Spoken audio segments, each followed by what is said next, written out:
Hello, everyone. Welcome to the Automotive Therapist. I'm your host, Scott Branford, and thank you for joining in. This podcast is designed to listen to your experiences with auto-related subjects from driving to owning and beyond. Stick around, the Automotive Therapist is next.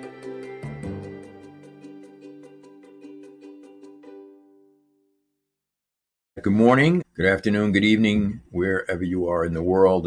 This is Scott Branford, Automotive Therapist, a few days before Christmas here in New York. The glorious conditions we have here in White Plains, New York. Of course, it's not Fairbanks, Alaska. I don't know if anybody in Fairbanks, Alaska ever listens to my podcast here. Please comment. And, you don't even have to say anything about cars. I want to know how you survive there. I mean, I was online the other day and it was 28 degrees below zero and going up to 14 below zero during the day. Um, I, how do you go outside? I mean, I guess I got to look at some YouTube videos of people that live in these places to see how you actually exist. But, you know, uh, my heart's out to you folks. And in other places around the world where it's just the opposite. But let's see, today's topic. And again, please subscribe. Thank you very much. And comment as much as possible. As I mentioned, after the first of the year, we're going to ramp this up and take a different direction on this podcast and get more people, hopefully verbally involved. So it's going to be like a fan radio show, so you can call in and give your opinions live, vocally. But in the meantime, I want to do this episode, and the topic today is, I spend all my money on my car. And it's not only it's multi demographic. You have people that are my age or in between, or certainly young guys that may live at home or live with a significant other, but they somehow or another have the resources to have a just a tremendous car. And cars are expensive, as we all know. Some cars, I mean, cheap cars are cheap cars, but I remember when I was selling Hondas, a DX Civic was $15,000, or even less. And we won't even talk about cars like Yugos and like that. I remember in 1964 and a half, a Mustang, and somebody probably could correct me on this, was about $3,000. I think it was $29.95 for a basic cylinder Mustang.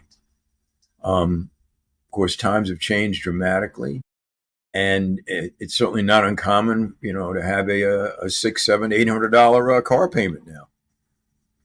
I certainly don't have one, but so I was talking to a couple of young people in my area here, and not to dig in too much, but again, I am the automotive therapist, so I like to do my job when it entails talking to people about cars and how they relate to automobiles and their inner core. But it was a guy that had it was a 718 Boxster, yeah, the new one. And I knew it wasn't inexpensive car. Of course, it's not an ethereal GT3 RS, which of course, I mean that's a fantasy car. I don't think you can even get one. But he was saying that he lived at home. He had the wherewithal to be able to pay his folks some rent and chip in and do some chores and whatnot. But the reward was to have a nice little car like that, park right on the driveway, and kudos. I like to see it. When I was young, and people can relate to baby boomers that are out there. I guess you would know this. We didn't have cars like that. You got an old car and you just patched it up and drove it. Uh, and you were happy to have an old beater, a Volkswagen Beetle. I had a Volkswagen Beetle. I'm not going to be popular for saying this, but I don't like Volkswagen Beetles. I never liked my Volkswagen Beetle. I think the car had just been graduated into some special car where if you had that, it was the car to have, and I hated it. And I may have mentioned this on another podcast. Stopped on 95 coming through, I think it was Delaware, And I was doing like 75, 80 miles an hour. And this would have been 1973. No, 72 actually. And, I told the trooper, I said, it took me all day to get to 75 miles an hour. He said he liked that, so he gave me a warning. But, these mighty M3s, M4s, M2s, AMG Mercedes, and in some cases, I've met a few young guys during the summer that were, driving Lamborghinis, supercars and hypercars. So it's a phenomenon, and I'd like to have people chime in and comment about it. What your feelings and thoughts about having a real expensive car when you just have just about enough money to pay for it. And interesting topic. Uh, so again, please listen, please, and I keep mentioning this until we graduate this podcast to a different level.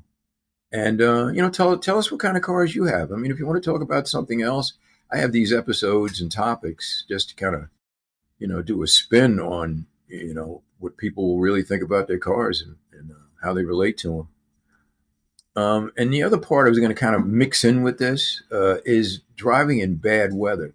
Now, depending on where you live, I know in the New York metro area here, we throw a tremendous amount of salt on the ground. I would say that, half the salt that's made in the universe is on my street right now. It's just incredible.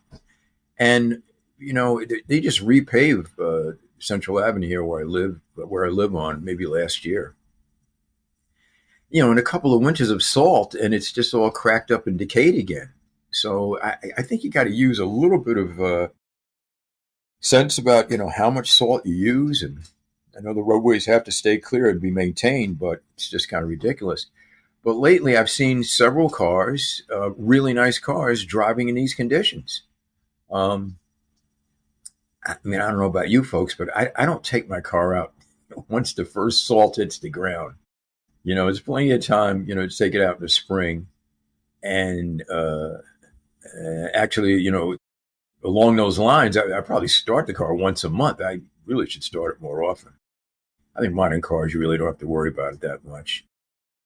I don't understand the phenomenon. I met a guy last night. He had a beautiful Aston Martin Vantage. I don't know, maybe it was a 14, 15. It wasn't brand new. Had some aftermarket exhaust on it. I mean, the car was gleaming. And, he parks on a patch of huge blue salt. I wish I could have got a picture. I'm going to get pictures of this stuff, folks, and post it on the website. I mean, on Instagram. But I just don't understand that. That's what hoopties are for. Drive a car that you don't have to really worry about it being damaged by the weather.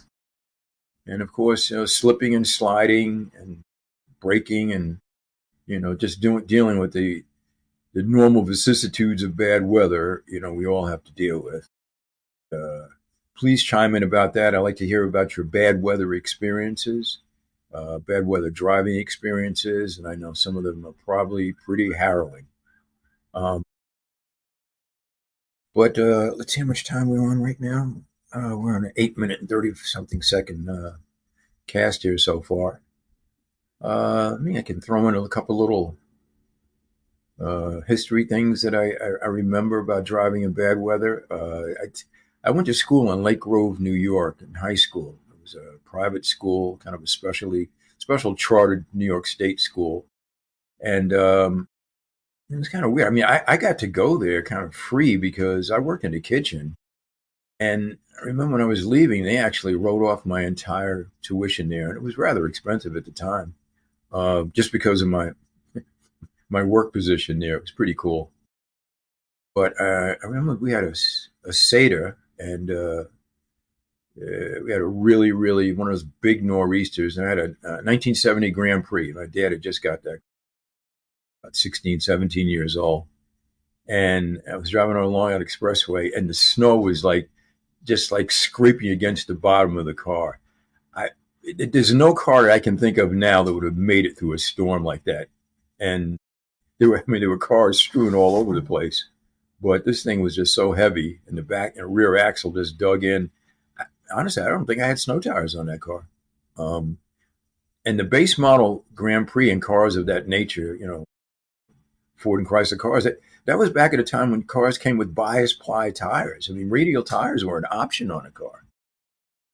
So, I had some, what is it, Uniroyal Tiger Paws, I think they were.